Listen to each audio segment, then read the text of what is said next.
여러분, 오늘 설교의 제목이 앞뒤가 꽉 막혔을 때가 설교의 제목이에요. 여러분, 우리가 인생을 살면서 이렇게 앞뒤가 꽉 막혔을 때를 경험할 때가 있습니다. 영적으로도 그렇고요, 상황적으로도 그렇고요, 환경적으로도 그렇습니다. 물론 사람들마다 다 다르죠.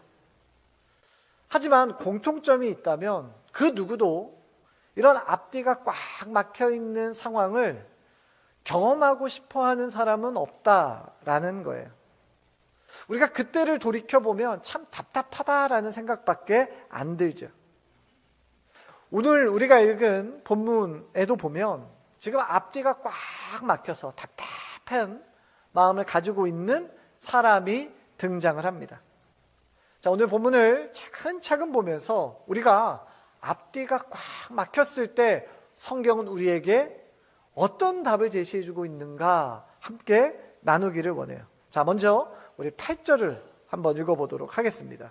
자, 8절입니다. 시작. 그때 아람 왕이 이스라엘과 더불어 싸우며 그의 신복들과 의논하여 이르기를 우리가 아무데 진을 치리라 하였더니, 자, 아람의 왕과 이제 이스라엘이 전쟁을 준비하는, 이제 전쟁을 시작하는 장면으로 이제 본문이 기록됩니다.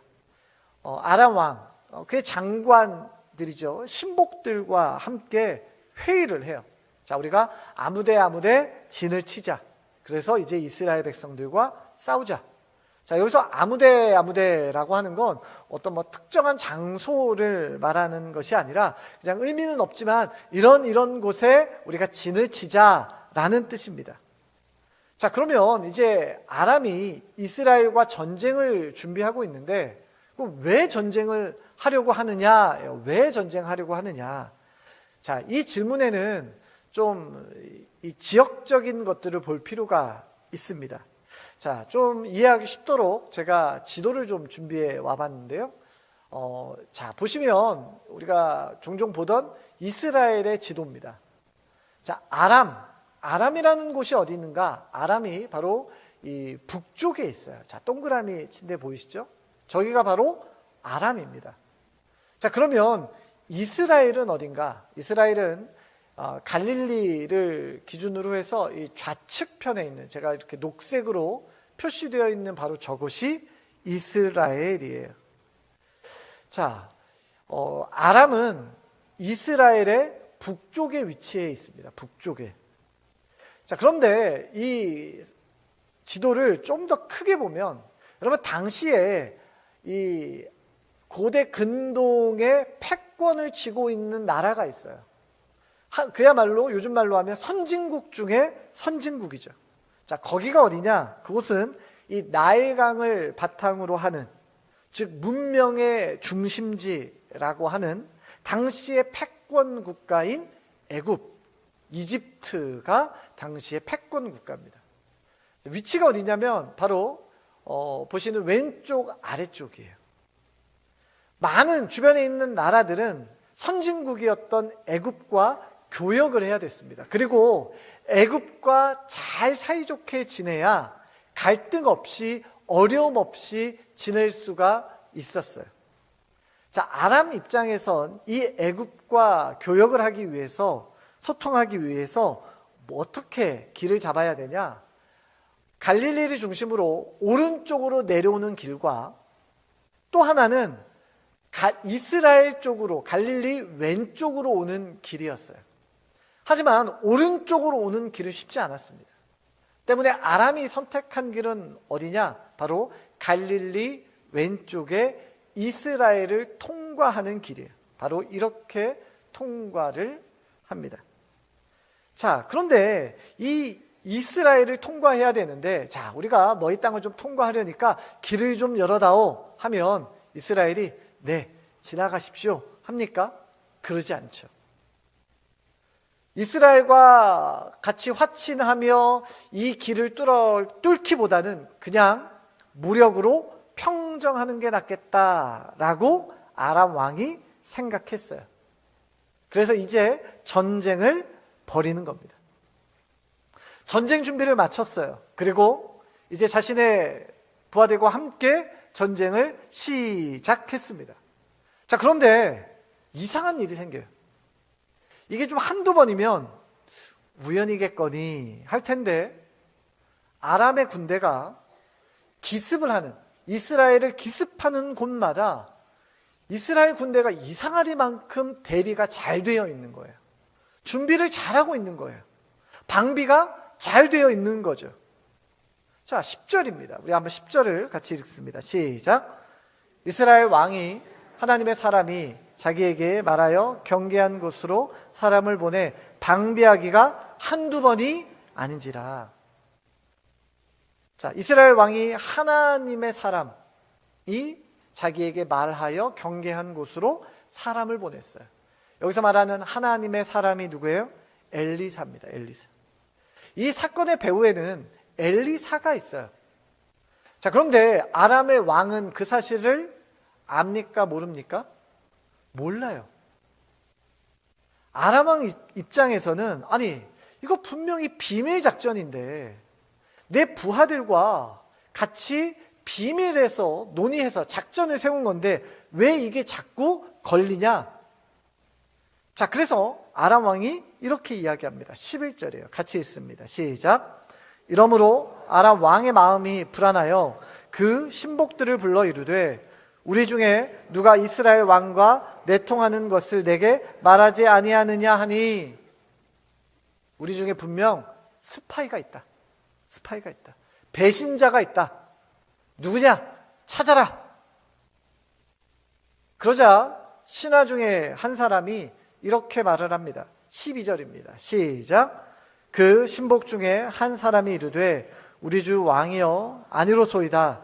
오직 이스라엘 선지자 엘리사가 왕의 심실에서 하신 말씀을 이스라엘의 왕에게 고하나이다 하는지라. 지금 정보가 계속 새고 있는 원인이 바로 누구다? 선지자 엘리사다. 엘리사 때문이다. 그러자 왕이 무슨 수를 써서라도 그 엘리사 선지자 잡아야지. 안 그랬다간 큰일 난다. 지금 그 선지자 어딨냐? 신하들이 이 엘리사가 도단이라는 곳에 있다고 말하자 아람의 왕은 그곳으로 군사를 보냅니다. 14절이에요. 시작.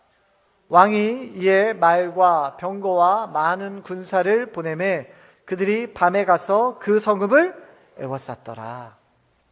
여러분, 여기서 말하는 말과 병거와 많은 군사, 여러분 이거는 그때 당시에 최정예 군사입니다. 최정예 군사. 군사력을 한 곳에 집중했어요. 빠른 기동력과 훈련된 군인들을 지금 엘리사를 잡기 위해 파병했습니다. 자, 여기까지가 14절까지의 내용이에요. 여러분, 우리의 삶에도 이렇게 14절에서 이야기하는 것처럼 애워쌌더라 라고 하는 이 표현 외에는 달리 표현할 길이 없는 상황을 만날 때가 있습니다. 여러분, 2020년 기억하세요? 2020년? 아마 평생 잊혀지지 않는 해가 2020년이에요. 바로 코로나가 시작된 해입니다. 이름도 생소하고 들어본 적도 없는 코로나라는 바이러스 때문에 우리가 몇 년을 힘들게 보냈어요. 실제적으로 이 코로나 때문에 어려움 당하신 분들이 참 많이 계세요.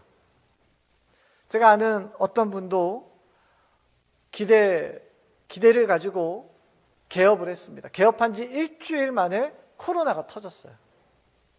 바로 가게 문을 닫았습니다. 엄청난 경제적인 손해를 보신 분들이 이때 있습니다. 건강의 문제를 자신할 수 있는 사람이 있습니까? 여러분, 건강에 문제 생기는 건 정말 한순간이더라고요. 여기가 좀 아픈데 여기서부터 시작이 되더라고요. 여기서부터. 여기 좀 이상한데 병원 한번 가볼까? 여기서부터 시작이 돼요. 또는 내가 손 쓸 수 있는 거라면, 내가 뭔가 노력하고 내가 열심히 하고 내가 뭔가를 수고해서 어떻게 할 수 있는 일이라면 해보겠지만, 여러분, 자녀들에게 일어나는 일들, 뭐 내가 어떻게 손 써줄 수 없는 자녀들에게 일어나는, 자녀들의 가정에게 일어나는 예기치 않는 일들을 여러분, 우리가 막아낼 수가 없어요. 여러분, 그렇게 보면 어쩌면 내가 어떻게 할 수 있는 것보다, 내가 뭔가를 조정하는 것보다 어쩌면 내 힘으로 어떻게 할 수 없는 일들이 훨씬 더 많은 것 같아요. 여러분, 그런 상황에 놓이면 어떻습니까? 여러분, 그런 놓일 때 우리는 내가 참 약하다, 나약하다라는 것을 깨달아요. 내가 참 약하구나. 내가 참 약하다라는 생각이 들면 우리는 우리 주변에는 일어나는 수많은 모든 상황이 두려울 수밖에 없어요. 두려울 수밖에 없어요. 그래서 이 두려운 상황을 어떻게든 대비하기 위해서 노력하는 게 인간이에요. 뭔가를 준비해요. 준비해 놓지 않으면 불안해요. 내가 뭔가를 대비책을 세우고 피할 길을 마련해 주고 뭔가 나를 지지해 주고 나를 도와줄 무엇인가를 준비해 놓지만, 우리가 그러면 그럴수록 깨닫는 것이, 내가 아무리 잘 준비를 했다 하더라도, 내가 좋은 계획을 잘 세워놓다 하더라도, 내가 잘 준비했어 라고 하더라도 여러분, 그것이 효과적이지 않다는 거예요. 앞에서 살펴본 아람 왕과 엘리사만 봐도 그래요.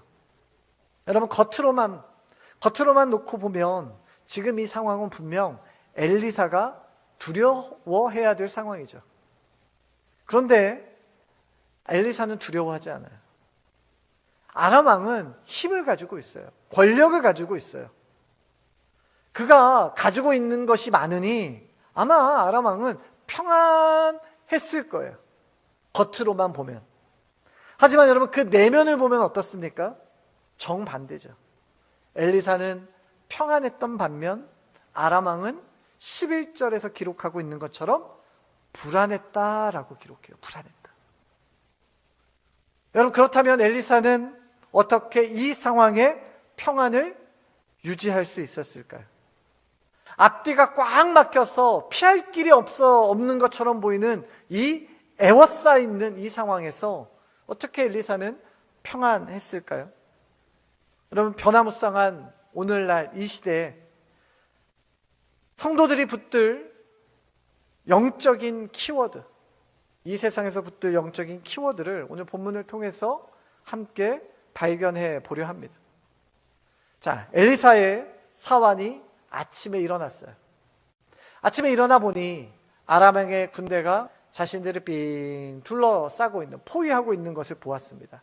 자, 15절 이렇게 기록합니다. 시작. 하나님의 사람의 사환이 일찍이 일어나서 나가보니 군사와 말과 병거가 성읍을 에워쌌는지라. 그의 사환이 엘리사에게 말하되, 아, 내 주여, 우리가 어찌하리까 하니. 자, 사환의 물음에 엘리사의 답이 16절입니다. 16절 시작. 대답하되, 두려워하지 말라. 우리와 함께한 자가 그들과 함께한 자보다 많으니라 하고. 여러분, 엘리사의 답이 뭐였어요? 두려워하지 말라. 두려워하지 말라. 엘리사의 답은 참 간단했습니다. 두려워하지 말라. 여러분, 두려움은 감정의 문제예요. 감정의 문제. 여러분, 감정의 문제다라는 것은 무슨 뜻이냐? 내가 느껴지는 그것을 어찌할 방법이 없다라는 뜻이에요.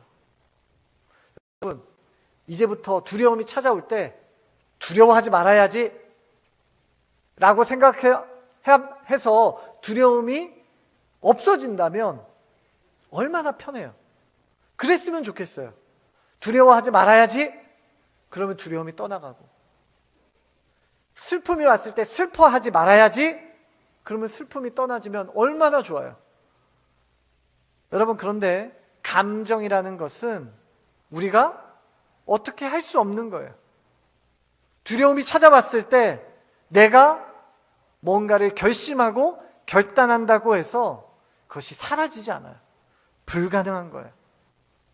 여러분, 두려움은 마치 쓰나미처럼 우리의 감정과 우리의 생각과 우리의 일상을 덮치는 겁니다. 여러분, 그럴 때 방법은 하나밖에 없어요. 그 방법이 무엇이냐? 바로 다른 것으로 그 두려움을 덮는 거예요. 다른 것으로 그 두려움을 덮는 거. 여러분, 잘못된 것으로 덮으면 어떨까요? 내가 두려움이 찾아왔을 때, 불안이 내게 찾아왔을 때 그것을 다른 것으로 덮는다? 하나님을 알지 못하는 많은 사람들이 그 두려움을 잘못된 것으로 덮죠. 무엇으로 덮어요? 쾌락으로 덮어요. 술로 덮어요. 술로. 여러분, 중독, 요즘 사회의 중독이 아주 심각한 문제거든요. 요즘은 청소년들도 중독이 아주 심각한 문제거든요. 여러분, 중독이 왜 일어나요? 내 안에 풀어내지 못하는 문제를 다른 것으로 덮으려고 하기 때문에 중독이 일어나는 거예요. 알코올 중독이, 게임 중독이, 약물 중독이. 잘못된 것으로 그것을 덮으려 할 때 그것이 덮어지지 않아요. 덮어지지 않아요. 여러분, 그러면 그리스도인들은 무엇으로 그 두려움을 덮어야 할까요? 여러분, 우리는 두려움보다 더 큰 확신으로 그것을 덮어야 할 줄로 믿습니다. 여러분, 더 큰 확신으로 덮는 거예요. 저를 한번 따라해 볼까요? 두려워하지 말라. 다시 한번, 두려워하지 말라. 여러분, 엘리사가 두려워하지 말라 라고 말할 수 있었던 근거가 뭐예요? 16절 하반절 보면 이렇게 기록해요. 우리와 함께 한 자가 그들과 함께 한 자보다 많으니라. 엘리사가 평안할 수 있었던 이유가 무엇이었는가? 하나님이 일하고 계시니 두렵지 않을 수 있다라는 거예요. 여러분, 신앙생활하다 보면 우리가 이런 고백 참 많이 해요. 하나님, 내 삶 가운데 일하고 계셔. 자, 그런데 이 하나님의 일하심에도 단계가 있어요. 단계가. 내가 고백하는 단계예요. 내가 고백하는 단계. 처음에 우리는 두려움을 만났을 때 어쩌면 이렇게 고백할 때가 있어요. 하나님, 계시는 거 맞습니까? 하나님 살아계세요? 아니, 하나님 살아계시는데 왜 제가 이런 일을 당합니까? 왜 내게 이런 위기가 찾아와요? 왜 내게 이렇게 어려운 일을 겪게 하십니까? 하나님 계시는 거 맞습니까? 여러분, 우리가 이렇게 종종 하나님께 질문할 때 많죠. 자, 그런데 그 단계가 지나면 우린 이렇게 얘기해요. 아, 그래도 하나님 일하시겠지. 하나님 일하시겠지. 그 단계가 지나가면 그 변화되는 환경 속에 우리는 이렇게 고백해요. 하나님 일하시나? 하나님 일하시나? 그 다음 뭐예요? 하나님 지금 일하시는 것 같은데? 그 다음엔 하나님 일하시네. 하나님 일하시네. 그 다음 뭐예요? 하나님 일하셨네. 그리고 그 다음에 그때 옛날에 그때 하나님이 일하셨지. 하나님 일하셨지. 하나님 계시는 거 맞습니까? 하나님 살아계십니까? 라고 우리가 하나님한테 고백할 땐 정말 거기가 끝인 줄 알았어요. 끝인 줄. 아무리 불러봐도 하나님 안 계신 것 같았는데 하나님이 보여주시는 길로 막다른 길처럼 보이는 그 길 끝으로 우리의 믿음의 발걸음을 한 걸음 내딛다 보니까 그 끝에서 하나님이 인도하시는 손을 발견할 때가 우리 인생 가운데 얼마나 많아요. 여러분, 하나님은 우연을 가장한 필연으로 우리의 삶에 분명히 일하세요. 여러분, 비록 당시에는 그것이 두려움이라 하더라도 우리는 그 길 끝에서 하나님이 일하시는 것을 보게 되는 것이에요. 여러분, 그런 면에서 엘리사는 선배님을 참 많이 닮았습니다. 선배님. 여러분, 엘리사야 선배님이 누구세요? 엘리야예요. 엘리야. 여러분, 엘리야 선지자가 갈멜산에서 하늘에서 제단으로 불이 임하는 기적을 일으킵니다. 그리고 이후에 아합 왕에게 비가 올 것이다 라고 말해요. 그러고 나서 엘리야는 갈멜산 꼭대기로 올라가서 기도를 합니다. 아무리 기다려도 비가 올 기미가 보이지 않아요. 엘리야가 사환을 시키죠. 6번이나 좀 봐봐라 했는데도 아무런 변화가 있지 않아요. 자, 그런데 7번째 사환을 보냈을 때 먼 바다 끝에서 아주 조그만한 변화가 일어나요. 자, 열왕기상 18장 44절이에요. 자, 읽습니다. 시작. 7번째 이르러서는 그가 말하되 바다에서 사람의 손만한 작은 구름이 일어나나이다. 이르되 올라가 아합에게 말하기를 비에 막히지 아니하도록 마차를 갖추고 내려가소서 하라 하니라. 사람의 손만한 작은 구름이 일어나나이다. 여러분, 우리의 두려움을 몰아낼 그 하나님의 손길, 하나님의 하시는 일은 어마어마하진 않아요. 엘리야처럼, 엘리야가 갈멜산에서 기도했을 때 하늘에서 불이 임했던 것처럼 그런 엄청난 기적을 기대하는 것은 아니에요. 홍해 앞에 선 모세처럼 그 홍해가 갈라질 것을 기대하는 것이 아니에요. 여러분, 우리가 찾는, 우리가 발견해야 할 하나님의 역사, 하나님의 손이라는 것은 뭐예요? 정말 너무도 작아서 애써 찾아야 겨우 발견할 수 있는 손바닥만한 구름을 발견하는 거예요. 여러분, 누군가가, 우리 신앙의 동역자들 중에서 누군가가 건넨 짧은 위로의 한마디가 하나님의 음성으로 들렸던 경험이 여러분에게 있으세요? 무심코 흥얼거렸던 그 찬송가 한마디 가사가 나를 위로하시는 하나님의 음성으로 들렸던 그런 경험이 있으세요? 내가 힘들었을 때, 정말 너무 힘들었을 때 읽었던 그 말씀 한 구절이, 내가 주일학교 다닐 때 선생님이 암송하라고 주었던, 그래서 명확하게 기억하지는 않지만 내 머릿속에 남아있는 그 요절 한 구절이 내 마음에 깊이 박혀서 그것이 하나님의 음성으로 들렸던 경험이 있으세요? 강단에서 선포되는 말씀, 그 설교 한 문장이 정말 지금 내게 말씀하시는 하나님의 음성으로 들렸던 경험이 있으세요? 사랑하는 성도 여러분, 하나님은 우리의 두려움과 위기에 침묵하시는 분이 아니세요. 분명히 우리를 위해서 손바닥만한 작은 구름을 준비하시는 분이세요. 우리가 해야 될 것은 무엇입니까? 그것을 나의 삶에서 발견하는 것입니다. 엘리사가 아람 왕의 군대에 포위를 당했음에도 불구하고 그가 두려워하지 않을 수 있었던 이유는 그는 지금 하나님이 일하고 계시다라는 사실을 믿었기 때문이에요. 여러분, 우리의 삶도 마찬가지입니다. 여러분, 하나님은 성도의 삶에, 특별히 성도의 두려움에, 성도의 위기에 침묵하시는 하나님이 결코 아니세요. 하나님 팔짱 끼고 그래 너 알아서 해봐 이렇게 내버려 두시는 분이 아닙니다. 우리를 위하여 계획하시는 분이시고 우리를 위해서 실행하시는 분이 우리 하나님이세요. 때문에 성도는 절대로 홀로 남겨진 존재가 아니에요. 여러분, 집에서 혼자, 그러니까 남편분은 신앙생활하지 않는데 아내인 본인만 신앙생활 하시는 성도님도 계세요.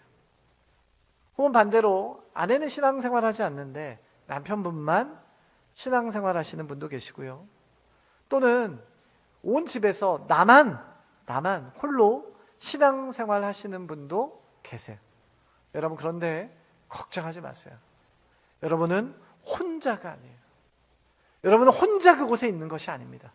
하나님이 여러분과 여러분의 가정 가운데 여러분을 통해서 하실 일들을 놓고 하나님이 여러분을 그곳에 세우셨어요. 여러분, 직장에서, 일터에서 여러분, 나도 좀 크리스찬 티를 좀 내고 싶은데 괜찮을까 생각하시는 분들, 여러분 걱정하지 마세요. 여러분이 혼자가 아니에요. 여러분이 일하는 일터에서조차 하나님 여러분과 함께 계세요. 왜요? 우리의 믿음의 눈을 들면 나를 위해 하나님께서 보내신 하나님의 군대를 볼 수 있기 때문에 그렇습니다. 사랑하는 성도 여러분, 우리의 삶에서 이미 일하고 계시는 하나님으로 인하여 두려움을 평안으로 덮는 은혜가 여러분에게 있게 되기를 주님의 이름으로 축복합니다. 계속해서 우리 17절을 한번 읽어보도록 하겠습니다. 17절입니다. 시작. 기도하여 이르되 여호와여, 원하건대 그의 눈을 열어 보게 하옵소서 하니 여호와께서 그 청년의 눈을 여심해 그가 보니 불말과 불병거가 산에 가득하여 엘리사를 둘렀더라. 여러분, 엘리사가 사환에 눈을 열어 보게 하옵소서 하고 기도를 해요. 자, 그러자 그의 눈에 뭐가 보였어요? 엘리사를 둘러싸고 있는 불말과 불병거가 산에 가득한 것을 보았어요. 우리가 보통 영안을 열어야 한다, 영안이라는 표현을 종종 쓰는데요. 여러분, 영안이라는 말이 무슨 말일까요? 영안. 보통 사람의 눈에는 안 보이는 그런 신비한 능력 같은 게 영안일까요? 무속에서 이야기하는 그런 사람들은 보이는데, 자기는 보인다고 하는데 보통 사람들은 보이지 않는 그런 능력을 말하는 게 영안이에요. 여러분, 그렇지 않습니다. 여러분, 17절을 보면 여호와께서 그 청년의 눈을 여심해 하나님께서 무엇을 보게 하셨냐? 불말과 불병거를 보게 하셨어요. 여러분, 방금 전까지 사환은 뭘 봤냐? 아람 왕이 보낸 군사와 말과 병거를 보았어요. 말과 병거가 성읍들을 에워싸고 있는 것을 보았는데, 하나님이 그의 눈을 여시자 하나님이 보내신 불말과 불병거가 둘러싸고 있는 것을 보았어요. 여러분, 영안이 열렸다라는 것은 뭔가 신비한 것을 보는 능력을 말하는 것이 아니에요. 엘리사의 사환은 자신을 둘러싸고 있는 아람 왕의 군대를 보고 두려워했어요. 여러분, 그건 당연한 것입니다. 그런데 전혀 개의치 않았던 한 사람, 바로 엘리사는 아람 왕의 군대가 둘러싸고 있다는 소식을 들어도 그는 미동조차 하지 않았어요. 왜요? 엘리사의 눈에는 하나님이 자신을 지키기 위해 보내신 불말과 불병거가 이미 그의 눈에 보였기 때문에 그래요. 어떤 사람 눈에는 보이고 어떤 사람 눈에는 보이지 않아요. 여러분, 결과가 뭡니까? 어떠한 사람은 불안과 두려움에 떨어야 하는 것이고, 반대로 같은 상황임에도 불구하고 한 사람은 평안한 거예요. 여러분, 우리의 영안이 열린다라는 것은 우리가 하나님으로 인해서 우리의 신앙의 태도가 결정되는 것을 의미해요. 여러분, 그 차이를 만들어내는 기준, 중요한 기준이 뭘까요? 중요한 표현이 뭘까요? 저는 딱 이 표현이 한마디로 정의할 수 있는 표현인 것 같아요. 자, 이런 표현이에요. 이야, 하나님이 이렇게 하셨구나. 하나님이 이렇게 하셨구나. 예수 믿기 전에는 상상도 못할 일을 내가 지금 하고 있는 것을 볼 때 이런 감탄이 나오는 거죠. 야, 하나님이 이렇게 하셨구나. 나 예수 믿기 전에는 이렇게 안 살았는데 지금 변화된 나를 보니 하나님이 이렇게 하셨구나. 매일 하나님과 동행하며 소소하고 작은 기적을 경험하는 성도들의 입에서 항상 나오는 말이 바로 하나님 정말 이렇게 하셨구나. 저는 이 말을 우리 가창교회 모든 성도들이 입버릇처럼 달고 살았으면 좋겠어요. 어떤 상황에서도 하나님이 이렇게 하셨구나. 무슨 일을 만나든 어떤 일을 만나든 정말 하나님이 이렇게 하신 거구나. 하나님이 이루셨구나 라는 고백이에요. 여러분, 하나님을 경험하지 못한, 즉 영안이 열리지 않는 신앙생활을 계속하면 여러분 어떻게 되는지 아세요? 어떻게 되는지 아세요? 여러분, 지극히 상식적이 돼요. 상식적. 여러분, 상식적이라는 말은 무슨 뜻이에요? 모든 사람 다 누구나 그렇게 생각한다라는 거예요. 안 되는 건 안 되고, 되는 건 되고. 이게 상식이에요. 영안이 열리지 않으면 상식적으로 살아요. 안 되는 건 안 되고, 되는 건 되고. 여러분, 그것에 하나님의 자리가 있습니까? 여러분, 상식에는 하나님의 자리가 있지 않아요. 여러분, 반대로 비상식은 뭐예요? 이상하다라는 거죠. 이상하다. 여러분, 비상식이 좀 더 심해지면 사람들은 그 사람을 미쳤다라고 해요. 미쳤다. 여러분, 영안이 열린 성도의 삶은 비상식적이에요. 왜요? 전혀 다른 것을 보고, 전혀 다른 것을 생각하고, 전혀 다르게 행동하고, 전혀 다른 결정을 하는 것이죠. 그렇게 할 수 있는 이유가 무엇입니까? 하나님이 나를 지금도 여전히 지키고 돌보신다라는 것을 내가 확신하기 때문에 그래요.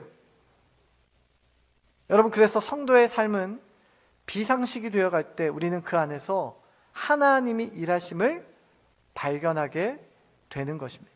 여러분, 그렇다고 영안이 열린 성도들의 삶이 이상하게 독특한 것은 아니에요. 예수천당 불신족 띠를 막 몸에 띠고 다닌다거나, 혹은 심각한 질병에 걸렸음에도 불구하고 이거는 병원 안 가도 돼, 기도하면 하나님이 고쳐주실 거야 하면서 병원 가지 않고 집에 틀어박혀서 기도하면 낫지. 여러분, 이런 이상한 신앙을 말하는 것이 아니에요. 여러분, 영안이 열린 성도는 매 순간순간 모든 일에 하나님이 이렇게 하셨구나. 이해되지 않는 순간에도 하나님이 이렇게 하셨구나. 불가능한 상황에도 하나님이 이렇게 하실 것이야 라는 기대감을 갖는 것, 여러분, 이것이 영안이 열린 성도의 삶이에요. 사랑하는 성도 여러분, 엘리사를 둘러싸고 있는 불말과 불병거가 지금도 여전히 우리를 둘러싸고 있음을 믿습니다. 여러분, 그 믿음은 우리의 모든 두려움을 날려버릴 줄 믿습니다. 여러분, 모든 염려 역시 날려버릴 줄로 믿습니다. 여러분, 우리의 앞뒤를 둘러싸 보호하시는, 내 삶 가운데 여전히 일하시고 역사하시는 그 하나님을 더욱 굳게 의지하는 우리 모든 성도들 되시기를 주님의 이름으로 축복합니다. 이 시간 우리 같이 찬양하도록 하겠습니다.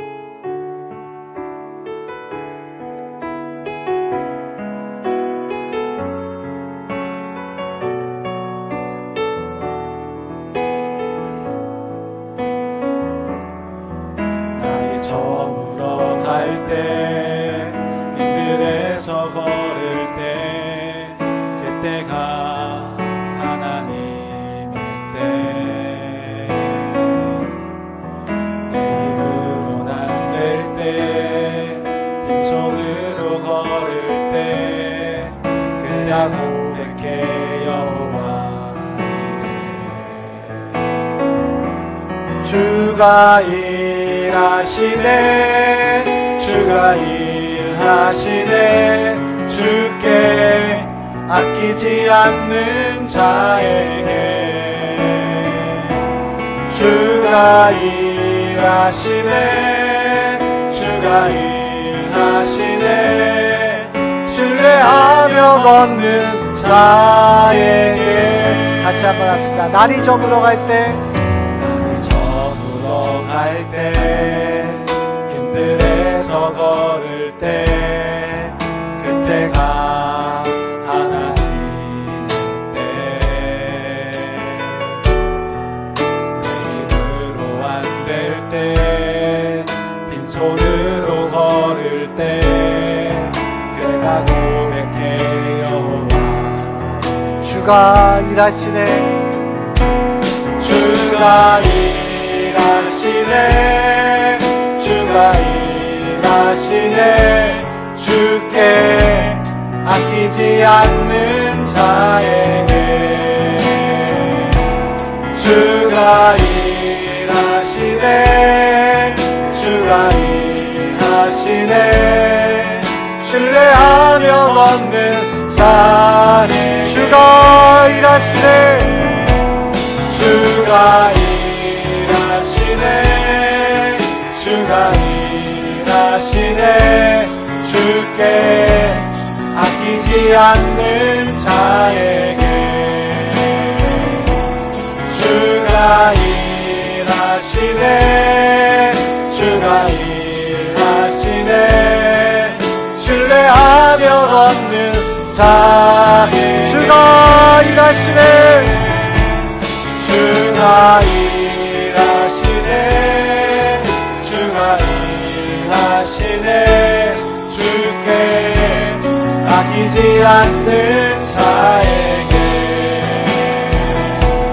주가 일하시네 주가 일하시네 신뢰하며 걷는 자에게 우리 같이 기도합시다. 여러분, 지금 앞뒤가 꽉 막혀 출구를 찾지 못하시는 분이 계십니까?